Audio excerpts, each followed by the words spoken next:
ஞாயிற்றுக்கிழமை காலையில் எழுந்திரிச்சதே என்னோட உள்ளங்கையை பார்த்துட்டு சரி ஏதாவது ஒரு நல்லது நடக்குமான்னு நினச்சிட்டு ஃப்ரெஷ்ஷப் ஆகிட்டு வந்து மலை மேலே இருக்க முருகருக்கு ஒரு சல்யூட்டை போட்டு கிச்சனுக்கு வந்தோம். வரும்போதே ரொம்ப லேட்டு. சரி இருந்தாலும் நம்மளால் முடியும்னு நினச்சி நான் எப்போயுமே ஒரு காரியத்தை செய்வேன். அது என்னால் கண்டிப்பாக எனக்கு வெற்றி அடையும். அதுக்குள்ளே கருவேப்பிலை தீட்டு போச்சுட்டு பக்கத்து வீட்டு அக்காட்ட கொஞ்சம் கருவேப்பிலை கேட்டேன். அந்த அக்காவும் கொஞ்சம் கொண்டு வந்து கொடுத்தாங்க. சரி காலையில் பிரேக்ஃபாஸ்ட்டுக்கு பூரியும் உருளைக்கிழங்கு மசால் பண்ணலான்னு சொல்லிட்டு அது ஒரு பக்கம் ரெடி பண்ணிட்டு இருந்தேங்க. மதியானம் லஞ்ச் பாக்ஸ்க்கு புளி சாதமும் மணத்தக்காளி கீரையும் பண்ணி கொடுக்கலான்ட்டு. கல்பனா கீரையே சாப்பிட்றதில்ல. ஏன்னா அவள் மதியானத்தில் காலேஜில் இருக்கா. அதனால் காலையில் நேரத்தில் நம்மளால் செஞ்சு கொடுக்க முடியலன்னு சொல்லிட்டு நேற்றே ஒரு கட்டு மணத்தக்காளி கீரை வாங்கி ஆஞ்சி வச்சுட்டேன். அவளுக்கு கொஞ்சம் அதில் போட்டு செஞ்சு கொடுத்துட்டேன். அதே மாதிரி வந்து பார்த்திங்கன்னா அவங்க கல்பனா வந்து ரொம்ப நாளாக ஒரு விஷயத்தை என்கிட்ட கேட்டுகிட்டே இருக்கா. கேஎஃப்சி சிக்கன் வேணுமா அப்படின்னு சொல்லி கேட்டுட்ருக்கா. நான் அதை மேக்ஸிமம் அதெல்லாம் எனக்கு பிடிக்கவே பிடிக்காது.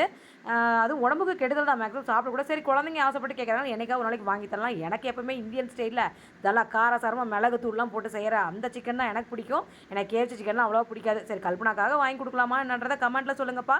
பக்கத்து வீட்டு பாப்பாக்கும் பூரி வச்சு கொடுத்து அவளும் சாப்பிட்டா. ஓகேங்க.